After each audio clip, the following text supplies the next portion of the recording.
నమస్తే, welcome to signature studios. నేను భారతి. పుష్ప మొదటి భాగం తర్వాత 3 సంవత్సరాల గ్యాప్ తీసుకుని రూపుదిద్దుకున్న చిత్రం పుష్ప 2. పుష్ప అంటే బ్రాండ్. భారీ అంచనాల నడుమ వస్తున్న ఈ చిత్రం డిసెంబర్ 5వ తేదీన ప్రపంచవ్యాప్తంగా విడుదలవుతున్న సంగతి తెలిసిందే.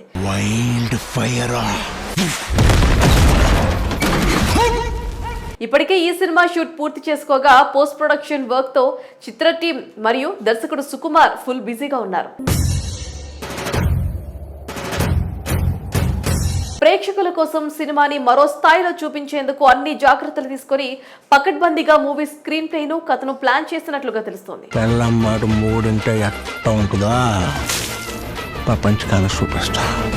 ముఖ్యంగా ఈ సినిమాలో యాక్షన్ సన్నివేశాలు కానీ విజువల్స్ ఎఫెక్ట్స్ కానీ ఊహించని విధంగా ప్రేక్షకులు అభిమానులు థ్రిల్ఫుల్ అయ్యేలా ఉంటాయని చిత్ర బృందం ప్రకటించింది.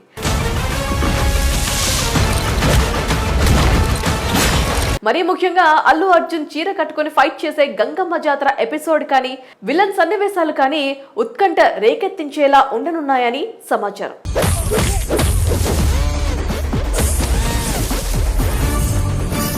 కాగా సినిమా చూసే ప్రతి ప్రేక్షకుడు ఫుల్ సాటిస్ఫై అవ్వాలని ఎంగేజింగ్ స్క్రీన్ పేలతో ఈ సినిమాను 3 గంటలకు పైగా నిడివి ఉండేలా సుకుమార్ ప్లాన్ చేసినట్లు వార్తలు వైరల్ అవుతున్నాయి.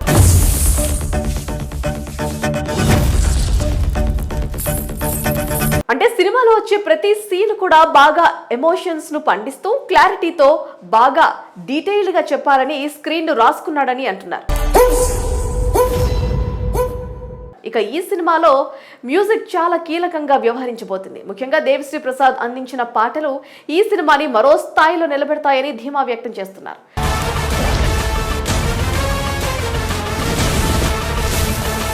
ఆల్రెడీ ఇప్పటికే విడుదల చేసిన 3 పాటలు భారీ స్థాయిలో హిట్ అవ్వడంతో మిగతా పాటల విషయంలో అంచనాలు మరింత పెరిగాయి.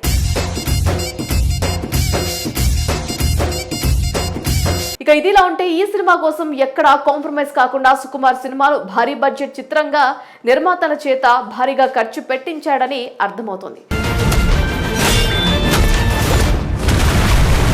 మరి ఈ స్థాయిలో ఖర్చు పెట్టించిన సుకుమార్ సినిమాలో ఒక చోట మాత్రం దాదాపు 7 కోట్ల రూపాయలను మిగిల్చాడని సుకుమార్ ఈ చిత్ర బృందం మెచ్చుకుంటుంది.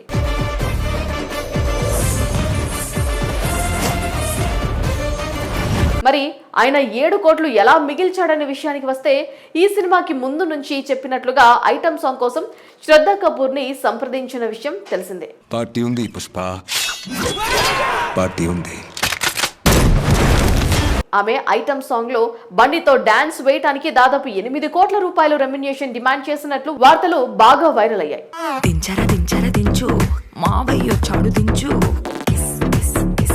కొన్ని రోజుల పాటు రెమ్యునేషన్ విషయంలో శ్రద్ధా కపూర్ తో డిస్కషన్ జరిగినా కూడా ఆమె రూపాయి కూడా తగ్గించలేదని 8 కోట్లు ఇస్తేనే ఐటమ్ సాంగ్ చేస్తానని కరాఖండిగా డిమాండ్ చేసినట్లు తెలుస్తుంది.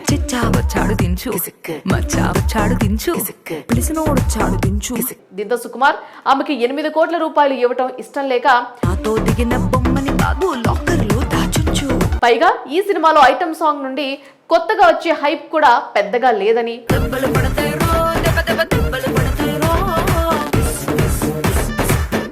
ఆల్రెడీ కథనాల విషయంలోనే భారీ అంచనాలు నెలకొన్నాయని ప్రత్యేకంగా ఐటమ్ సాంగ్ నుంచి కొత్తగా పెరిగే ఎక్స్పెక్టేషన్స్ ఏమీ ఉండవని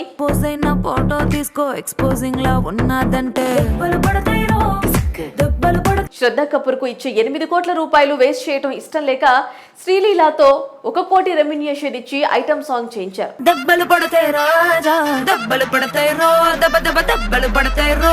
దీంతో సుకుమార్ 7 కోట్ల రూపాయలను నిర్మాతలకు మిగిల్చినట్లయింది.